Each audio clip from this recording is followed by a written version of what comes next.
नमस्कार, स्वागत है आप सभी का हमारी इस बेहद खास पेशकश में। मैं हूं आपके साथ कविता थपलियाल और आज हम बात करने वाले हैं सोने की। और सोने में आने वाले साल में क्या दशा और दिशा दिखाई दे रही है, आपको किस तरह से कमाई के मौके मिल सकते हैं, बताने के लिए जी चंद्रशेखर मेरे साथ जुड़ गए हैं, हमारे कमोडिटी एक्सपर्ट। सर, स्वागत है आपका।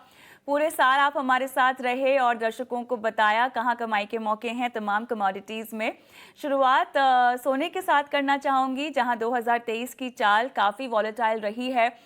2023 की जब हमने शुरुआत की थी तो लग रहा था कि ब्याज दरें कटनी शुरू हो जाएंगी 6-8 महीने में, लेकिन देखिए डेटा जैसे जैसे आया अब वैसे वैसे रेट कट की गुंजाइश 2024 में होकर चली गई है। जो फेड बोल रहा है कि 75 बेसिस पॉइंट तक अभी तक वो सोच रहे हैं कि रेट कट करने की गुंजाइश हो सकती है।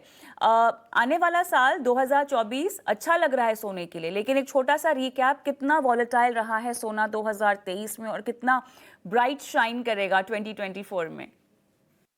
बिल्कुल, 2023 में तो सोना काफ़ी वोलेटाइल रहा था। वो लगभग $1800 प्रति आउंस का पास आ चुका था एक समय पर। बाद में वो $2000 भी पार कर चुका था। काफ़ी हेडविंड्स और टेलविंड्स जो हम बोलते हैं बफेटेड द गोल्ड मार्केट। मगर उन गोल्ड को सपोर्ट भी मिला, काफ़ी जियोपॉलिटिकल सपोर्ट था। सेफ हेवन बाइंग था।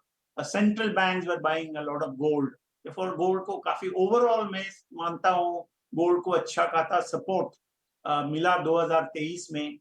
और मेरा अनुमान है 2024 में ये जो सपोर्ट है, खास करके सेंट्रल बैंक बाइंग और जरा सा कमजोर डॉलर और कमजोर बॉन्ड यील्ड्स यूएस में, ये सबका फायदा जरूर गोल्ड को मिलेगा 2024 में।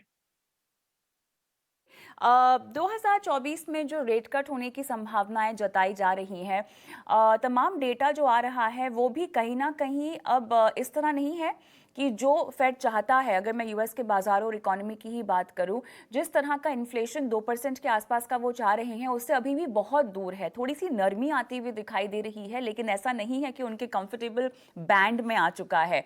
आपकी एनालिसिस क्या कहती है? क्या वाकई हमें अभी खुश हो जाना चाहिए, सोने में रनअप को लेकर तैयार हो जाना चाहिए, जो हमें ब्याज दरें घटने से देखने को मिलेंगी?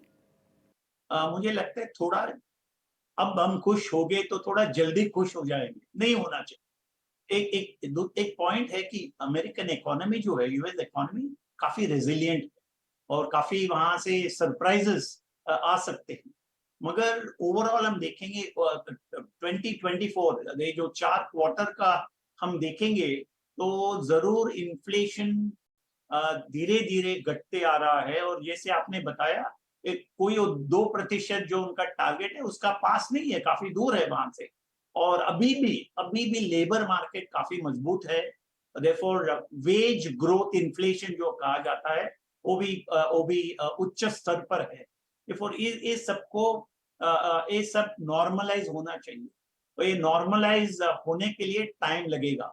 तो इसे इकोनॉमिस्ट कहते हैं लैग्ड इफेक्ट। जो रेट हाइक इतना हो गया था 2023 में, उसका असर, उसका इफेक्ट थोड़ा देर बाद ही इकोनॉमी में दिखाई देगा। तो वो पहला क्वार्टर, फर्स्ट क्वार्टर 2024 में शायद वो अच्छी तरह दिखाई देगा। It manifest itself very clearly in 2024 first quarter. और उसका बाद शायद मेरा अनुमान है कि फर्स्ट क्वार्टर में रेट कट का इंतजार करना काफी जल्दी है। और मैं मानता हूं ज्यादा प्रोबेबिलिटी है कि दो सेकेंड क्वार्टर में रेट कट होगा। मगर मार्केट पार्टिसिपेंट जो है वो इतना उत्सुक हो गए हैं कि they are now talking about rate cut in March, जिससे मैं सहमत नहीं हूं। With due respect to everybody, I am looking at the month of May, that is second quarter. हाँ जी। ऑलराइट, लेकिन अब यहाँ पर अगर हम ब्याज दरें घटने की बात करते हैं, मुझे समझना है कि डिमांड को लेकर कितना इजाफा आपको आता हुआ दिखाई देगा सोने की। जिस तरह से सेंट्रल बैंक्स में डिमांड है, क्या आपको लगता है 2024 में वो और बढ़ती हुई दिखाई देगी? चाइना को लेकर आपका क्या रुख है? बिकॉज कहीं ना कहीं इस डिमांड में अगर इजाफा होगा तो कीमतों को बूस्ट मिलेगा। दो चीज है। एक है डिमांड फ्रॉम फाइनेंशियल इन्वेस्टर्स और स्पेकुलेटर्स, और दूसरा है फिजिकल डिमांड। मैं देखता हूं जैसे ब्याज दर कम होते जाता है, डिमांड फ्रॉम फाइनेंशियल इन्वेस्टर्स बढ़ते जाएगा। इट बी ज्यादा करके स्पेकुलेटर ड्रिवन और fund driven price rise gold में। मगर आप फिजिकल डिमांड देखोगे, खास करके चीन और भारतवर्ष में, हमारा देश में, मैं कोई बड़ा इजाफा नहीं देख रहा हूं in terms of quantity, in terms of volume, क्योंकि हमारा देश में all said and done we are growing rapidly. मगर ग्रामीण क्षेत्र में कृषि विभाग में खास करके there is not been a great income growth. पिछले 2 साल में कई चुनौतियां हैं, मौसम का बड़ा चुनौती है, क्लाइमेट चेंज है। तो ग्रामीण क्षेत्र में जैसे आमदनी नहीं बढ़ रही है तेजी से, उसका असर हमें डिमांड पर दिखाई देगा। This is first point. Second point, जैसे भाव 60,000 के ऊपर सोने का चला जाता है, वहां एक रेजिस्टेंस आता है, कंज्यूमर रेजिस्टेंस। वो कंज्यूमर रेजिस्टेंस अभी भी हमें दिखाई दे रहा है। तो कंज्यूमर रेजिस्टेंस के वजह से भी there will be a certain demand destruction.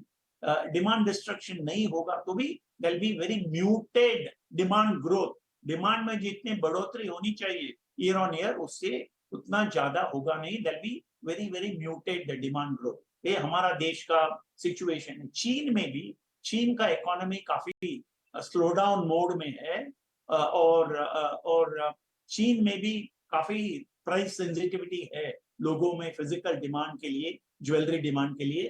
तो वहां भी जैसे विश्व बाजार में सोना का भाव बढ़ जाता है 2000, 2050, $2100 प्रति आउंस, उसका असर तो चीन का मार्केट में भी हमें दिखाई देगा ज्वेलरी डिमांड में।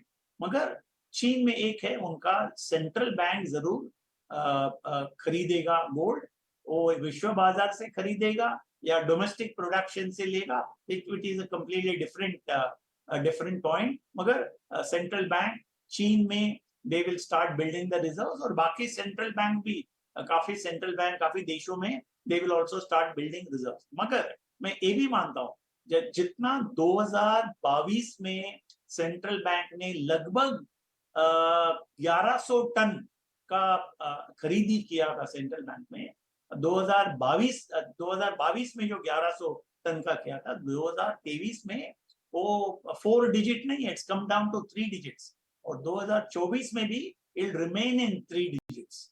तो to that extent central bank buying also थोड़ा घट जाएगा, उच्च स्तर पे रहेगा, मगर it will lower than the previous year. Therefore ये सब देखते हुए मेरा अनुमान है कि गोल्ड का जो डिमांड ग्रोथ है काफी काफी म्यूटेड या काफी कमजोर ग्रोथ रहेगा गोल्ड का। चंद्रशेखर सर, सोने की तो हमने बात कर ली, मैं वापस से इस पर आऊंगी और समझेंगे कि क्या कीमतें हो सकती हैं और कब पैसे लगाने चाहिए, लेकिन उससे पहले कुछ चांदी की बात भी कर लेते हैं। चांदी क्या सोने से ज्यादा चमकेगी? इट्स अ टफ क्वेश्चन सच बोलूं तो, क्योंकि चांदी न केवल प्रेशियस मेटल है, वो इंडस्ट्रियल मेटल्स भी है। मगर आगे जाकर के हमें देखना है क्या हमारा मैन्युफैक्चरिंग सेक्टर, इंडस्ट्री सेक्टर विश्व भर 2024 में कैसा परफॉर्म करेगा। चीन स्लो डाउन मोड में है, यूरोप का हालत कोई ठीक नहीं है, अमेरिका भी स्लो डाउन की ओर जा रहा है। तो सिल्वर में, चांदी में इंडस्ट्रियल डिमांड बढ़ने का संभावना है, बट वो इतना बड़ा उछाल डिमांड में नहीं आएगा, क्योंकि manufacturing sector is going to slow down, number one. मगर इसका मतलब ये नहीं कि चांदी का भाव बढ़ेगा नहीं, चांदी का भाव जरूर बढ़ेगा, क्योंकि वो मार्केट डेफिसिट में। तो आजकल जो $23 का चल रहा है, वो $24 तो जरूर हो जाएगा, और $25 तक भी जाने का संभावना है, डिपेंडिंग ऑन फंडामेंटल्स। और गोल्ड से जरूर चांदी को एक सपोर्ट मिलेगा, क्योंकि गोल्ड एंड सिल्वर साथ में जाएंगे, और जैसे गोल्ड का भाव बढ़ता है, इट विल आल्सो लिफ्ट चांदी प्राइसेस। चलिए, तो अब थोड़ा सा कीमतों पर हम बात कर लेते हैं। अगर तेजी आई सोने में, तो कीमतें कितनी भागेंगी इंटरनेशनल मार्केट में और इंडियन मार्केट में? बिल्कुल, मैं मानता हूँ इंटरनेशनल मार्केट में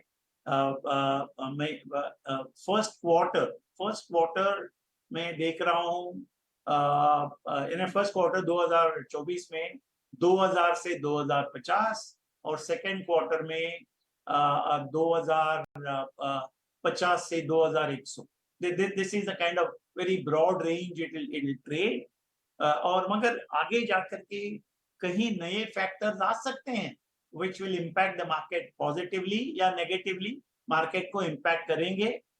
मगर आज का ऑन करंट रेकनिंग में मेरा अनुमान है कि first quarter 2000 to 2050, second quarter may be 2025 से 2075, that could be the range.